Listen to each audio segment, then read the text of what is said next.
What is up everyone, and welcome to some more F1 My Team Career Mode. Last time out we were at the Italian Grand Prix and we didn't qualify amazingly.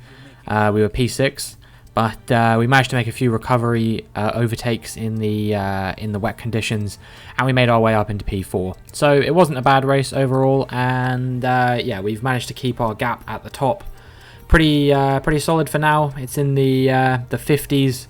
Or the 40s or something like that, I think. I can't remember the exact advantage I have.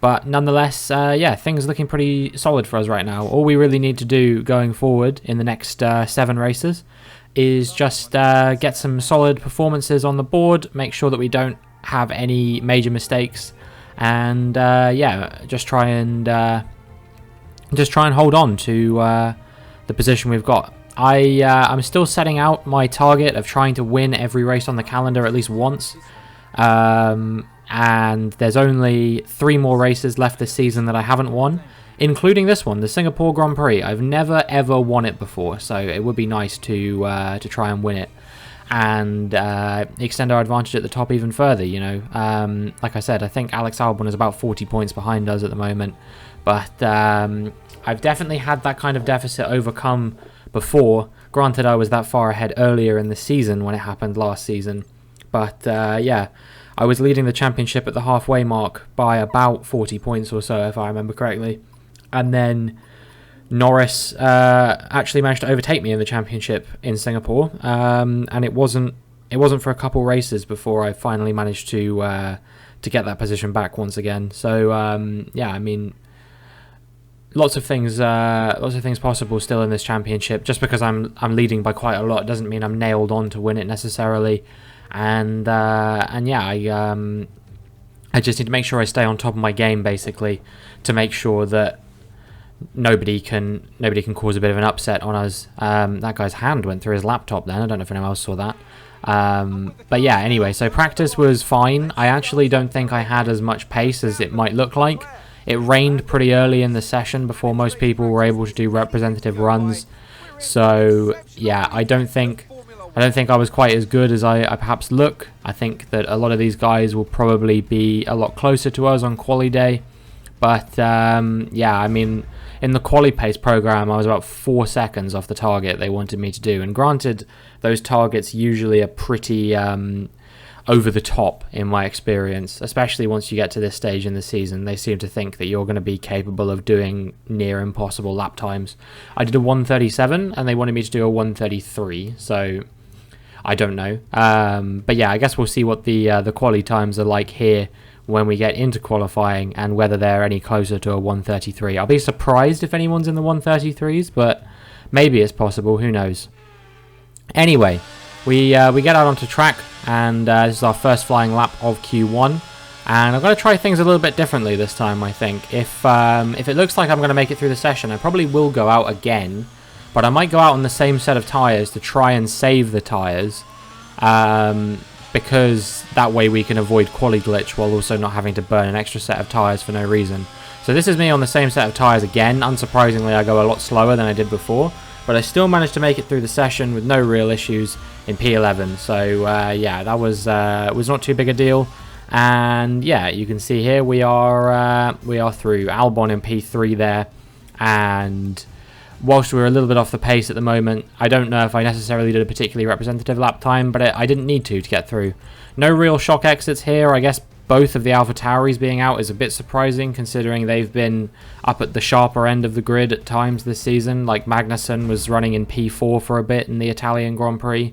Obviously, I know that he didn't finish there. He slipped down the order following the start of the race, but still, you know, you wouldn't expect him to be eliminated in 21st in the following race.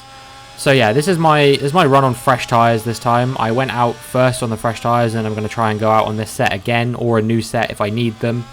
We're currently in P5, so we'll see where we are at the end of the session. And you can see that I did go out on the same set of tyres again. I failed to improve, 9/10 slower, but it doesn't matter because we made it through in P7. So yeah, pretty good. And whilst this maybe does kill some of the suspense of seeing me get through the sessions, I kind of would prefer that the suspense is on whether I get pole or not, rather than whether I make it through the sessions or not. We're finally making it through the sort of weaker stage of the season for me. Italy, Singapore, Japan is quite a poor run of tracks for me. I've not won at any of those circuits before. The best I've had at any of them, I think, is a P2 finish, which I had in Japan in season 2, I think it was. I had a very fortunate race there, where a lot of chaos and safety cars and stuff managed to put me into a really strong position. But anyway, we're going out on another fresh set of tyres. We've still got 2 fresh sets of softs remaining, including the one we just did a lap on, so that's a 135.9. And we're going to see if we can improve using another fresh set of softs to try and bag pole position. We're down in P5 at the moment, but we're quite a ways up as we come into the final sector. 6/10 up, in fact, and I think there's a bit more time to find in the final sector as well. So we'll see whether we can capitalise on that and bag pole position. I don't know who's on top or what time they've done, so it remains to be seen. But this improvement is certainly looking very encouraging. We'll definitely be ahead of Verstappen there in P3 on a 135.6. We're currently looking at about a 135.2 or 3, I would say, and we come up to the line, we cross the line, it's a 135.2, and in the end it is good enough to put us in P2, so someone did out-qualify us. It's probably who I think it is, if I had to guess, and we'll see by how much now. 0.4 of a second was the gap between myself and Albon there, so I don't think, no matter how good a lap I did, I don't think I would have been anywhere close to him.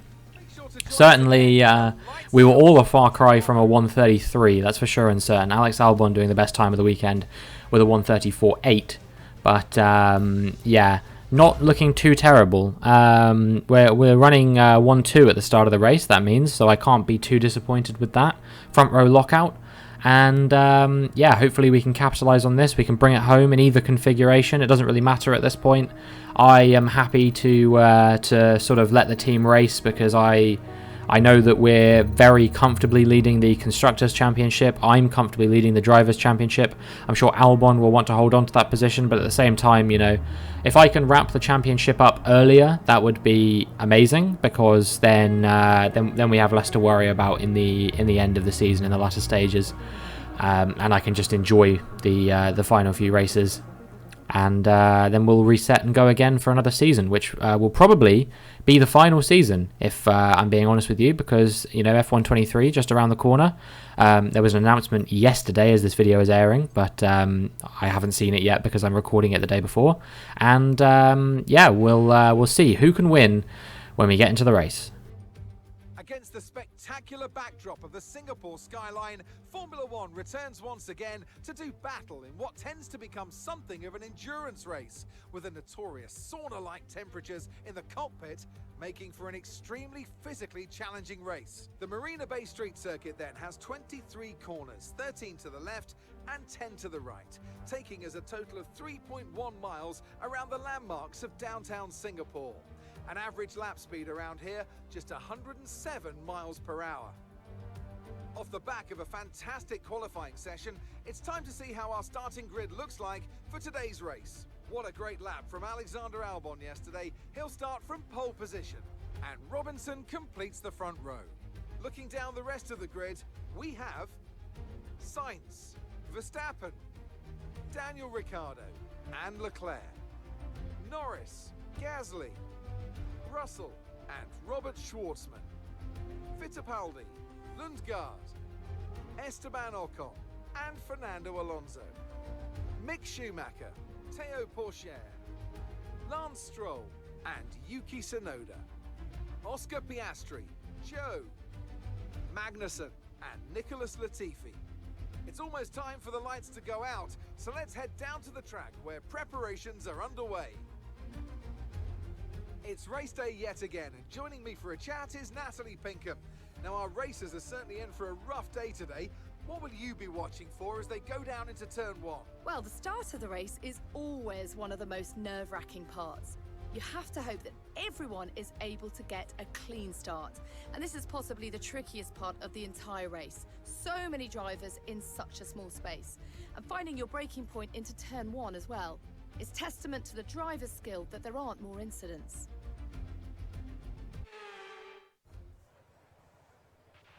Okay, here we go. I know what you can do. Don't let me down. So, no penalties for either myself or Albon. Obviously, that is going to be a concern later in the later stages of the season, because we have had 4 DNFs each at this stage. So there's definitely scope for us to have some penalties. I think Albon has already taken some, if I remember correctly, at an earlier stage in the season. I've yet to take any. So yeah, we're. I don't know. We're not looking like we might necessarily need to take them, but it is going to be a possibility at the end of the season. We get a good parking, which means that we might be able to attack Albon, but he's starting on the soft compound tyres when everyone around him is starting on the mediums. That's it's an interesting strategy. I'm not really sure if it's going to work out for him necessarily, because the tyres degrade around here really quickly. Like the lap times I was doing were about 5/10 slower after one lap. But anyway, the lights come on. And the lights go out as we switch to the replay camera, and you can see that I did probably get away slightly better than Albon, but he had the advantage on the soft compound tyres for now. I move to the outside of the corner, look at potentially sweeping around the outside, but he just has a bit more grip at the moment.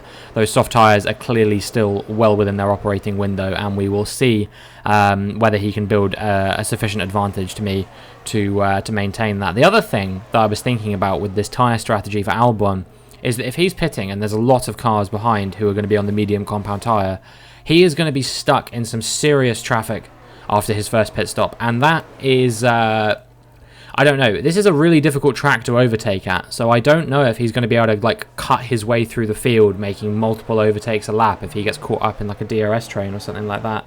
I really think that, it's, I don't know, not the best strategy, but I mean, it will remain to be seen. I'm sure that, you know, he'll be a pretty fast customer regardless of what happens, and he'll be right up at the top end of the grid, even if it does harm him a little bit. And I will be happy to inherit a win if that does end up happening. But you know, we'll return to that strategy in a little bit. When the pit stop phase happens. I think I actually cut the corner, or not cut the corner, but extended track limits there a little bit. But yeah, things are pretty comfortable at the moment. The gap out front is already a second, and the gap behind me is not too far away from a second as well. It's a difficult track to follow each other at. It's a difficult track to overtake at. We know all of these things already. It will probably be a bit of a processional Grand Prix if I had to guess. You know, obviously the AI is not afraid of making some significant overtakes here from time to time, but at the same time I think it is very unlikely that if I've got the pace around here that we're gonna have to worry too much about the AI. But anyway, we move on to lap 3 now, and you can see that Sainz is just outside of my DRS range at the moment. It's pretty close, but yeah, it's not something I'm going to have to worry about at the moment, him trying to close me down with the DRS or anything like that. I do need to be cognizant that he might move back in range. You can see that he was very briefly within a second there, but through the detection zone, he was more than a second behind, so he won't get DRS on this occasion. Albon 1.7 seconds up the road. You can see that the gap probably hasn't extended anywhere near as much as he would have liked it to for him to make this strategy work. He'd probably want to be about 3 seconds up the road by now, I imagine. But anyway, we move on, and we're now looking at, this is Oscar Piastri, and you might have seen that there was a puff of smoke coming out the back of his car. You might see a bit more smoke here, yeah, indeed. And he gets very close to the Aston Martin there of, I think that was Latifi. And yeah, that's the end of Piastri's race in that Williams. Disappointing for him, but he wasn't running in the best position anyway, so I think he'll be pretty content with that. Now we're on lap 5. And yeah, you can see that the gap to Albon has come down to 1.1 seconds now, and might be able to get within DRS range here. I was very close to being in range on this occasion, but for the next straight, I might just be able to get within DRS range. I think his soft compound tyres are really starting to go off at this point. Again, I was just outside of the range there, but we're really close to being in range, and yeah, it's looking like we might, yeah, we're going to have it on this occasion now. He really is struggling for grip, I think, at this point. And these mediums that I'm on still feel pretty good, to be fair. They are losing a little bit of grip, perhaps, but they're not quite as bad as his tyres in front. You can see Sainz is just about within a second of me as well. But as we come to the end of lap 6, Albon does come into the pits. And I can only assume in that case that he's probably doing soft hard. Which is an interesting strategy. I feel like medium hard would be a better strategy in this scenario. The hards probably can go to the end, but I doubt the mediums will be able to. The mediums, I reckon, can probably do about a maximum of 20 laps on this circuit. Definitely not 25. It's quite an early time for him to pit, but I mean, I guess he knows better than I do. I don't know. Yeah, you can see now that I'm being sort of a little bit closed down by Carlos Sainz, and hopefully even with the DRS he won't be able to get past me. But the thing I'm really thinking about at the moment, I probably sound a little bit distracted because I'm thinking so much about, you know, how Albon is going to make this strategy work. You know, if he's on hards, there's no way he's going to be cutting through a field of people who are on sort of fresh-ish mediums, you know what I mean? It just doesn't seem possible to me. Even when the mediums start to go off a little bit, I still think he's going to really struggle to cut through the field. And if he's gone on fresh mediums, I really don't see how those are going to go to the end. But yeah, I mean, we'll see what happens, whether he's capable of making some bizarre strategy work or not. But the medium hard really seems like the only strategy here this weekend. I don't know. Either way, we managed to hold off Sainz until the pit stop phase, and now we are going to be coming in and putting on the hard compound tyres to the end. We've done 15 laps on the mediums. It's going to be 16 laps on the hards, and yeah, not too crazy a strategy from our side of things. But what I'm really interested to see is where Albon comes out in relation to us, whether he got held up in traffic or not, and whether he's still leading the race, or whether he's going to come out behind all four of these people in the pits at the moment, myself, Sainz, Verstappen and Norris. I think quite feasibly all of us could have got ahead of him if he got caught up in traffic. We'll see here. Here he is coming past the pit lane now. He's coming through the first corner, and actually he is going to be ahead just about. So that has worked out for him, but you can see he's on the medium compound tyres. So I can't really see what he's doing here, unless he's trying to do 25 laps on the mediums. But surely they're not going to last that long. You know, I did 15 and mine were on 40% by the end of that. So the logic I would take away from that is that they'll probably be on about 70 for him by the end of the race. I know obviously with a bit more fuel on board and that kind of thing, they wear out a little bit faster. So he might be able to just make them to the end. But they're going to have no grip compared to my hards. And I mean, he's not really going anywhere. You can see even on lap 18, he's not checked out of this race or anything like that. And I reckon within a few laps or so, you know, he's been on them for 12 laps already. Within a few laps, I'm probably going to start reeling him in again, much like I did when he was on the softs and I was on the mediums. So, yeah, this is a very bizarre strategy coming out from him. And I really just can't see how he's going to make this work to the end. You can see that the gap behind me to Carlos Sainz is starting to increase a little bit now. But one thing that's even more bizarre is that he's coming into the pits again. I really don't understand this strategy at all. He's on a two-stop. He's just going to get stuck in traffic. Even if he goes onto another set of mediums or even a set of softs, which I don't think will last 13 laps. So I think it's going to have to be another set of mediums. This seems like a really, really bizarre strategy that is not going to work out for him in any way, shape or form. You know, he's going to come out of the pits in, I don't know, 15th or something like that. And he's going to have to try and carve his way through the entire field, having only been 1 second ahead of me when he stopped. I feel like I've just been gifted the victory here, if anything. It really just doesn't make any sense to me whatsoever what kind of strategy he was trying to do here. But, I mean, I'm happy to inherit the win, but it's just disappointing from his side of things. Speaking of disappointing, this is Théo Pourchaire in the Alfa Romeo, and, I mean, I only show you replays of other cars for one reason, and that is correct. He is retiring from this Grand Prix. Things not really working out quite as well for him at his sort of academy team, I guess you could say. Me giving a chance on him, you know, gave him an opportunity to win races, be a consistent podium finisher. But yeah, unfortunately in the Alfa Romeo, despite the fact that they do have a pretty fast car, I think they just lack the facilities to support him, unfortunately. And so, yeah, that is the end of the race for him, and I'm sure he won't be particularly happy with that. And, I mean, that was pretty much the story of the Grand Prix after that, you know. I continued to pull away from Sainz a little bit. The gap is 2.5 seconds now as we move on to lap 29. Albon never showed up again after that. I did check at some point, and they said he was running in 12th. That was, I think, a lap before this or something like that. So I think he's going to be lucky to even get into the points. And, yeah, I really cannot wrap my head around that strategy for love nor money. I really don't see why he didn't just do a medium hard like everyone else. You know, it was clear he was 4 tenths faster than me in qualifying. It was clear he had the pace to win on the medium compound tyres. That was the strategy everyone else was doing, including his own teammate. You know, and that was my default strategy as well. Yes, I extended the stint by a lap, but I really don't think it would have made that much of a difference, even if I hadn't or not. You know, he could have come in on lap 14 or 13 or whatever and gone on the hards to the end, and that would have been absolutely fine. But instead he decided to do soft, medium, medium, which is just not a strategy I understand at all. So yeah, it gave me a very, very comfortable road to victory here, provided I don't make any more mistakes at the end.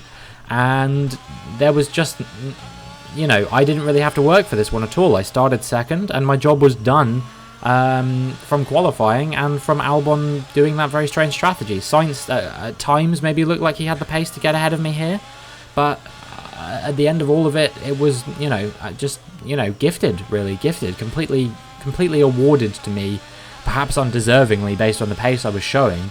But, you know, for my championship, I am more than happy to take it. And as we cross the line, I am going to win for the first time in Singapore. And, yeah, I'm very, very happy with that. But at the same time, I'm just bewildered by what Albon was doing. And I'm even more bewildered by the fact that he got driver of the day for it. He didn't even get a point.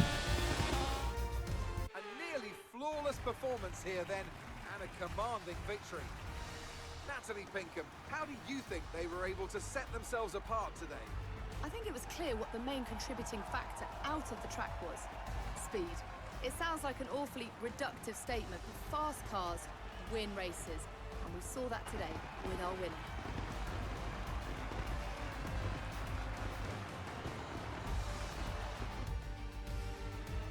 Here comes your top three, making their way down to the podium for what can only be described as a fantastic day for Formula One.